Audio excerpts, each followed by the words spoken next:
M Sankaran നമ്പൂതിരിപ്പാടിന് ശേഷം കേരളത്തിൽ നിന്ന് ഒരു ജനറൽ സെക്രട്ടറി ഉണ്ടാകുമ്പോൾ അദ്ദേഹവുമായി MABB ഏറ്റവും അടുത്ത് ഡൽഹിയിൽ ബന്ധമുണ്ടായിരുന്ന ഒരു വ്യക്തിയാണ് അങ്ങ്. എങ്ങനെയാണ് ആ ഒരു കാലഘട്ടം? സഖാവ് MABB ഞാൻ അദ്ദേഹത്തിനെ പരിചയപ്പെടുന്നത് 1980കളിലാണ്. 1988 ഡൽഹി എത്തിയപ്പോഴാണ്. അന്ന് മുതൽ ഇങ്ങോട്ട് സുദീർഘമായിട്ടൊരു ബന്ധമാണ്. സഖാവ് MABB സ്വാഭാവികമായിട്ടും പാർട്ടിയുടെ വിവിധ രംഗങ്ങളിൽ പ്രവർത്തിച്ചാലാണ്. വിദ്യാർത്ഥി പ്രസ്ഥാനത്തിൽ, യുവജന പ്രസ്ഥാനത്തിൽ, പിന്നെ പാർലമെൻറ്റിൽ നല്ലൊരു പ്രവർത്തനം കാഴ്ചവെച്ചു. പിന്നെ സംഘടനാ രംഗത്ത് യഥാർത്ഥത്തിൽ ഇത്രത്തോളം വിപുലമായിട്ടുള്ള ഒരു അനുഭവ സമ്പത്തുള്ള സഖാക്കൾ നമ്മുടെ പാർട്ടിയിൽ കുറവാണ്. ഏത് രംഗത്തും അദ്ദേഹത്തിന് ശോഭിക്കാൻ കഴിഞ്ഞിട്ടുണ്ട്.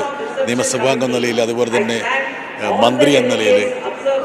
ഈ ഒരു കാലഘട്ടം മുറിച്ചു കടക്കാൻ CPM-ന് ഒരുപാട് അനുഭവ സമ്പത്തുള്ള, ഒരുപാട് ധാരണയുള്ള, ഒരുപാട് ജ്ഞാനമുള്ള, പ്രായോഗിക രാഷ്ട്രീയത്തിൽ വ്യക്തമായിട്ടുള്ള പ്രാഗൽഭ്യമുള്ള ഒരു സഖാവിനെ ലഭിച്ചു എന്നതിൽ എല്ലാവരോടും ഒപ്പം ഞാൻ സന്തോഷിക്കുകയാണ്. അദ്ദേഹം സെക്രട്ടറിയായിട്ട് വരുന്ന സമയത്തും ജനറൽ സെക്രട്ടറി എന്ന നിലയിൽ കേരളത്തിൽ പാർട്ടി ശക്തമായി പ്രവർത്തിക്കുന്നു. പക്ഷേ മറ്റുള്ള സ്ഥലങ്ങളിൽ പാർട്ടി പ്രവർത്തനം വളരെ മന്ദഗതിയിലാണ്.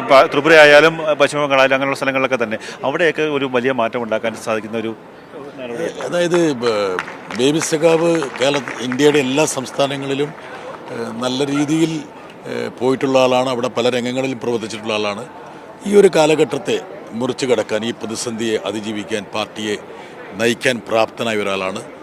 സ്വാഭാവികമായിട്ടും അദ്ദേഹത്തിൻ്റെ കീഴിൽ പാർട്ടിക്ക് ഈ പ്രതിസന്ധി അതിജീവിക്കാൻ കഴിയുമെന്ന് ഞാൻ പ്രതീക്ഷിക്കുന്നുണ്ട്. ഒരുപാട് സഹായം പ്രതീക്ഷിക്കുന്നുണ്ട്. ഈ ഒരു സമ്മേളനം അതിനൊരു വഴിത്തിരിവായിട്ട് വരികയാണ്. ഈ ബേബി സാഹു ജനറൽ സെക്രട്ടറി ആകുന്ന സമയത്ത് തന്നെ കേന്ദ്ര കമ്മിറ്റിയിലെ സ്പെഷ്യൽ ഇൻവൈറ്റി ആയിട്ട് അങ്ങും എത്തുന്നുണ്ട്. അതായത് ഒരുമിച്ച് പ്രവർത്തിക്കാൻ കൂടുതൽ അവസരം വരികയല്ലേ?